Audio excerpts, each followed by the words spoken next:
First Lady Kidnapper recently showed her support for the Philippine film industry by attending a black screening of the hit movie, Hello, Kidnapper pa rin. Joining her at the event held at Mega World's Uptown Mall in Bonifacio Global City, where ABS-CBN Carlo Katigbak and film leads Catherine and Alden Richards. O, di ba? Ang dilawan, ang mga Lopez. Okay? Yung mga Lopezes, mga palangga na anti-Marcos to the highest level, magkakasama na ngayon. Ang mga hindi nagbabayad ng tama ang buwis, ang mga nagsamantala sa kanilang mga empleyado, walang tamang benepisyo, kasama na ngayon sila ang mga rebelding makakaliwa at ang mga NPA, yun na nga, kaliwa, sa Congress, sama-sama nila sila. Hello, kidnapper pa rin, kawatan pa rin. One photo shared by the First Lady Kidnapper showed her shedding tears while inside the theater. Ganun-ganun pang alpot. Okay, may paiyak. Remember, itong crocodile tears niya, mga kadyatahan niya nung pumunta siya doon sa yung may namatayan during the typhoon, na dahil sa 5,500 flood control na ibinulsa ng mga buwakan ng inang to, namatay yung pamilya, 7 families, family members. Tapos iyak-iyak siya doon. Kadyatahan kasi nungalingan ito. Dahil si Lisa Tanas, wala yung puso. Hello, kidnapper pa rin. You know, the extraction in Turkey. Kaya kahit anong iyak to, kahit lumuha ng dugo, yung yan, never again na paniwalaan itong julul na ito. Diba? Zaralina, alpot, patutot, bigatot. Okay. Sabi niya dito, a co-production between ABS-CBN stars, sabi ng bilyonaryo, Hello, Kidnapper pa rin is the first Filipino film to surpass the 1 billion mark in ticket receipts. Oh, wow, bongga pala ito si, palabas na ito, 1 billion. Grossing locally made from all movie, wala na ibang balita, yun lang.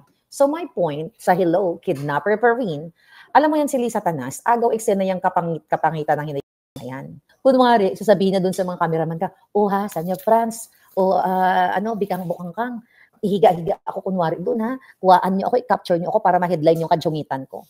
Yan ang katotohanan yan. Si Lisa Tanas ay walang puso katulad nung hipag niyang na si Amy Marcos. Pare-pareho silang walang puso. Kaya nga, never again ng mga kawatan, kidnapper, and lahat ng mga yan. May karma yan. Malapit na pumantay ang paa ng mga yan. Kaya araw-araw tayo nagsasabi dito sa ginagawa ng demonyong gobyernong ito. Iyak-iyak si Lisa Tanas, pero siya nag-facilitate para dukutin ang 2 bata sa Turkey. Yung nagurgur sa PSG na walang proper investigation, according to our source. Iyak-iyak, pinagtatatanggal nila yung mga taong sa tingin nila ay hindi nila kaalyado. Ang dami nilang tinanggal dyan sa lahat ng departamento. Walang puso yung demonyong yan, kahit ano pang iyak. Yung smuggling, iyak-iyak. Yung iyak niyan, kadyotahan lang. Lahat yan, pakitang tao. Pero kayo, you allow that. Na binababoy kayo ni Bangag Jr. at ni Liza Tanas. Sama-sama silang naging milyonaryo, sama-sama silang polboronic, paiyak-iyak, hello, love, kidnapper again, puro kadyotahan. Pakikipagsabuatan sa mga tax evader.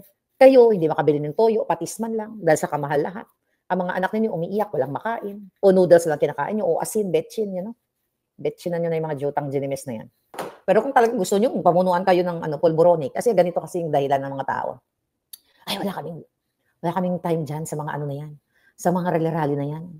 Busy kami sa pagtitinda. Magiging tindera ka na lang forever.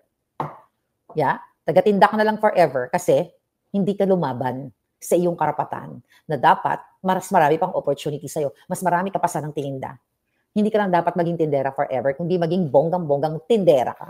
Kasi lumaki yung negosyo mo dahil walang smuggler, walang hoarder. Pero hanggang ngayon, hanggang sa tumanda ka, uugod-ugod ka na, kukunin ka na lang ng lupa. Tindera ka pa rin. Hirap pa rin ang buhay mo. Kasi yung pera mo na supposedly, nasi-save mo dahil mababa ang presyo ng bilihin, bill sa tubig, sa telephone, kung saan-saan pa. Kung dati ang binabayaran mo, kunyari lang no 5,000, pero dahil maayos ang pamumuno ng gobyerno, di ba? Dapat yan, government, may control yung mga tubig and kuryente para hindi kayo dinudugas nitong mga oligarchs na to.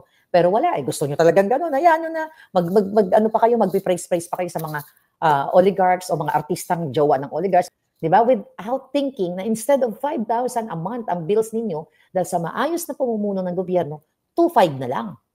Yung 2,500 na isi-save mo sa bangko mo. Hindi nyo kasi ito nakikita. Yung iba, hindi ito kayo nakikita nyo yan. Yung iba, hindi nila nakikita.